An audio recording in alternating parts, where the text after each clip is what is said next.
Hello అందరికి welcome back to our channel Anjitha's world. అయితే ఇది డే 3 కుంభమేళా. ఈరోజు ఏంటంటే ట్రాఫిక్ ఉండదు అనుకున్నా నేను, కానీ ట్రాఫిక్ చాలా ఉంది. అసలు అంటే కంటిన్యూస్ గా జామ్ అయిపోయి ఆగిపోయిందని చెప్పలేం, కానీ 2 నిమిషాలకు ఒకసారి మూవ్ అవుతుంది. 30 కిలోమీటర్స్ ఎగ్జాక్ట్ 30 కిలోమీటర్స్ నుంచి ట్రాఫిక్ జామ్ అనేది స్టార్ట్ అయింది. ఉండునా 30 కిలోమీటర్స్ నుంచి ట్రాఫిక్ జామ్ అనేది స్టార్ట్ అయిందండి. కంటిన్యూస్ గా ఉంది. పోలీసులు ఎక్కడికక్కడ ఉండి డీవియేట్ చేసేస్తున్నారు. దానివల్ల తిప్పడం లాంగ్ డిస్టెన్స్ అనేది ఎక్కువ అవుతుంది. మరీ 200-300 కిలోమీటర్ల నుంచి ఆగిపోయి అసలు మూవ్ అవుతలేదనే మాట అయితే లేదు, కానీ మూవ్ అవుతుంది, స్లోగా మూవ్ అవుతుంది 2 నిమిషాలకు ఒకసారి అట్లా. కానీ రావచ్చు, అంటే రావాలనుకునే వాళ్ళు రావచ్చు. మరి అంత రాలేనంత ఘోరంగా ఉంది, కూర్చోలేము చేయలేము అన్నట్టు అయితే ఏం లేదు, రావచ్చు. 25 కిలోమీటర్స్ కి ఇంకా 1.5 గంట చూపిస్తుంది టైమ్. చూడాలి, నాకు తెలిసి అంతే అవుతుంది. ట్రాఫిక్ జామ్ ఉంది కదా ఫుల్ గా. అది అయితే ఇక్కడ రాంగ్ రూట్లలో ఎక్కువ వస్తున్నారు. మెయిన్ అది ట్రాఫిక్ జామ్ ఎక్కువ అవ్వడానికి ఎక్కువ రాంగ్ రూట్లలో ఇట్లా రావడం అవుతుంది. అండ్ ఇంకొక 1-1.5 మేము వెళ్ళిపోతాం. వెళ్ళినాక ఆ బ్లాగ్ అనేది కంటిన్యూ అవుతుంది. ఈ రోజు ఇంకా స్నానాలు ఇవన్నీ ఉంటాయి అన్నమాట. వెళ్ళినాక అదంతా కంటిన్యూ అవుతుంది, చూసేయండి. ఇప్పుడే వచ్చినామండి. అయితే ఇందాక మీకు చెప్పినా కదా 30 కిలోమీటర్స్ లో ట్రాఫిక్ ఉందని చెప్పి. అయితే అందులో హార్డ్లీ చెప్పాలంటే ఒక 6 కిలోమీటర్స్ అట్లనే ఉంటుంది ట్రాఫిక్. ఆ తర్వాత అంతా నార్మలే ఉంది. ఇంకొచ్చేసినాం, 8 కిలోమీటర్స్ దూరంలో ఉన్నాం. ఇంక ఇప్పుడు బైక్నో ఆటోనో మాట్లాడుకొని వెళ్ళాలి. ఇంకా వెళ్తున్నాం. ఇక్కడైతే కొంచెం జనాలు బాగానే ఉన్నారు. అంటే అట్లా అని చెప్పి ఎక్కువ అని కాదు, రావచ్చు. నేను చెప్పేది ఏంటంటే ఓవరాల్ గా రావాలి అనుకున్న వాళ్ళు రండి, ఎందుకంటే అంత భయంకరంగా అన్నట్టయితే ఏం లేదు. తర్వాత వ్లాగ్ కంటిన్యూ అవుతుంది, చూసేయండి.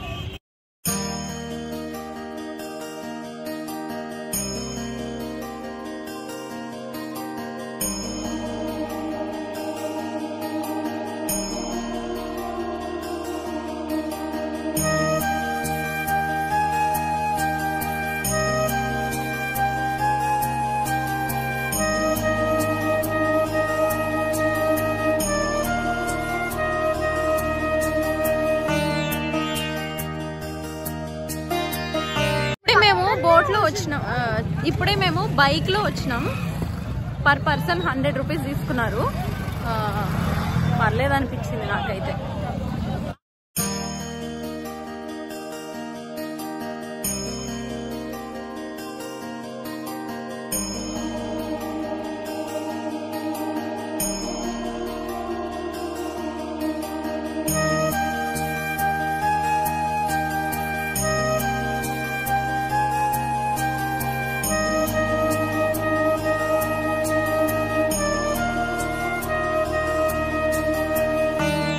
పెద్ద జనాలు అయితే ఏం కనిపించట్లేరండి, అంత ఎక్కువ అయితే ఏం లేరు.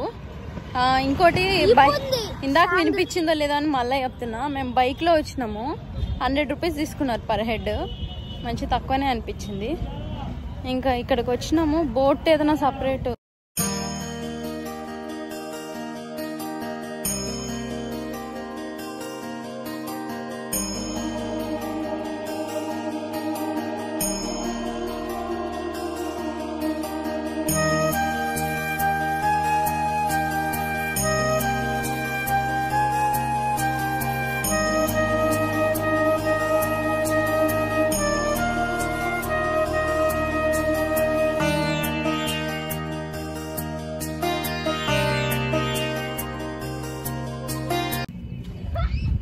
జనాలు అయితే ఏమంతగా లేరు.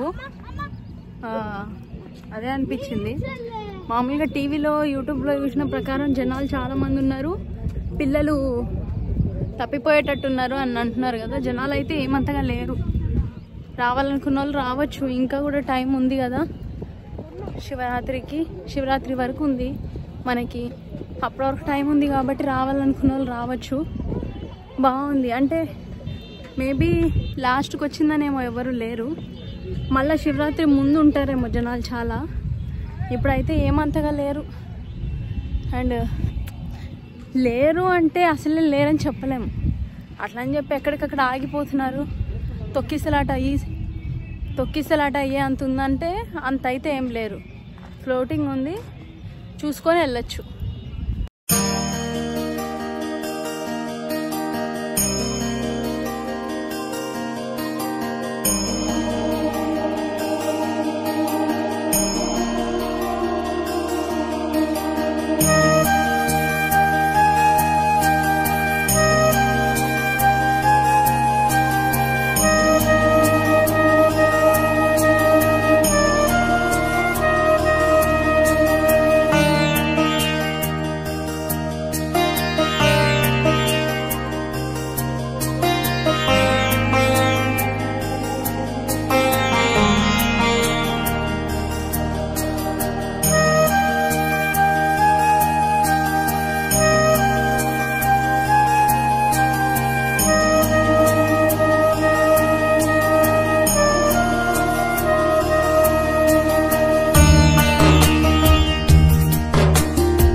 గంగా స్నానం అయితే అయిపోయింది, ఇంకా వెళ్తున్నాం.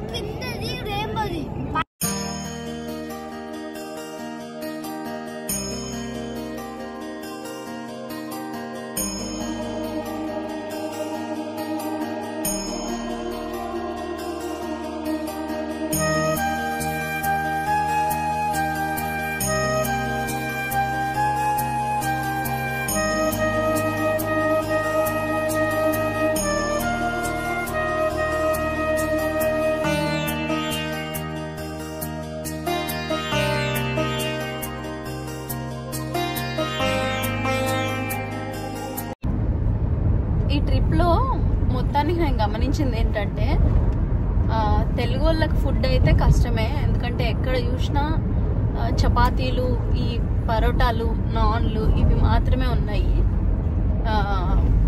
ఇడ్లీ, దోశలు ఇలాంటివి అయితే మనకు అసలు దొరకవు. అండ్ ఫుడ్ కూడా చాలా వెయిట్ చేయాలి, అసలు ఫుడ్డే దొరుకుతలే.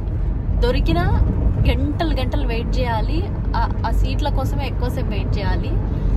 ఇంకోటి విషయం ఏంటంటే ఇక్కడ రూల్స్ కూడా ఎవ్వరు పాటిస్తలేరు అనిపించింది. ఎందుకంటే మామూలుగా లెఫ్ట్ సైడ్ వాల్స్ నోళ్ళు రైట్ సైడ్ అంటే లెఫ్ట్ సైడ్ వాల్స్ నోళ్ళు రైట్ సైడ్ పోవడం, అంటే నేను చెప్పేది రూట్లు అసలు ఏది అండి అడ్డం దిడ్డం పెట్టేయడం కానీ ఒక రూల్స్ పాటియట్లేరు. దానివల్ల ఎక్కువ ట్రాఫిక్ జామ్, ఎక్కడికక్కడ ట్రాఫిక్ జాము, యాక్సిడెంట్స్ ఎక్కువ అవుతున్నాయి, చాలా ఎక్కువ యాక్సిడెంట్స్ అవుతున్నాయి. అండ్ ఇది రూల్స్ ఎక్కువ పాటియకుండా అడ్డదిడ్డం వచ్చేస్తున్నారు. ఫుడ్ అయితే అస్సలు దొరకట్లేదు. దొరికినా మనకి మామూలుగా ఇట్లా దొరకట్లేదు. పొద్దున పూట టిఫిన్స్ లాంటివి కూడా ఏముండవు. ఎంతసేపు ఇవి సమోసా, కాయ కచోరీ అలాంటివే, అంటే కచోరీ, ఆలు బజ్జీ ఇలాంటివి ఉంటున్నాయి. అవి కూడా మన స్టైల్లో కాదు, అదంతా డిఫరెంట్ ఇక్కడ వాళ్ళకు ఉన్నట్టు. ఇంకా రైస్ లాంటివి అయితే చాలా కష్టం. మొత్తానికైతే రెస్టారెంట్లో ఎప్పుడు ఇట్లనే ఉంటుందో, ఇప్పుడే ఇట్లా ఉంటుందో తెలియదు, కానీ ఏ రెస్టారెంట్లో చూసినా ఎక్కువసేపు వెయిటింగ్ చేయాల్సి వస్తుంది. అంటే గంటలు మనము సీట్ దొరకడం కోసం వెయిట్ చేయాలి, ఫుడ్ రావడం కోసం వెయిట్ చేయాలి. ఆ వచ్చిన ఫుడ్ కూడా అంతా ఇదే అయిపోయింది. సో నాకైతే ట్రిప్లో ఇట్లా అనిపించింది. ఇంటికి వెళ్ళే వరకు నీరసం వచ్చి పడిపోయేటట్టున్నా, అంత వెరైటీగా ఉంది చెప్పాలంటే. ఎక్కడికక్కడ యాక్సిడెంట్స్ కూడా చాలా ఎక్కువ అవుతున్నాయి.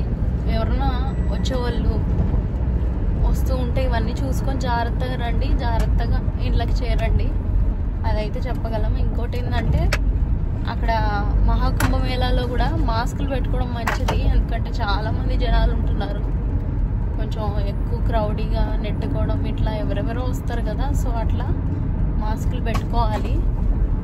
ఇదంతా అయితే నేను గమనించిన. ఈ ట్రిప్కి అయితే ఇంతే. ఇంకా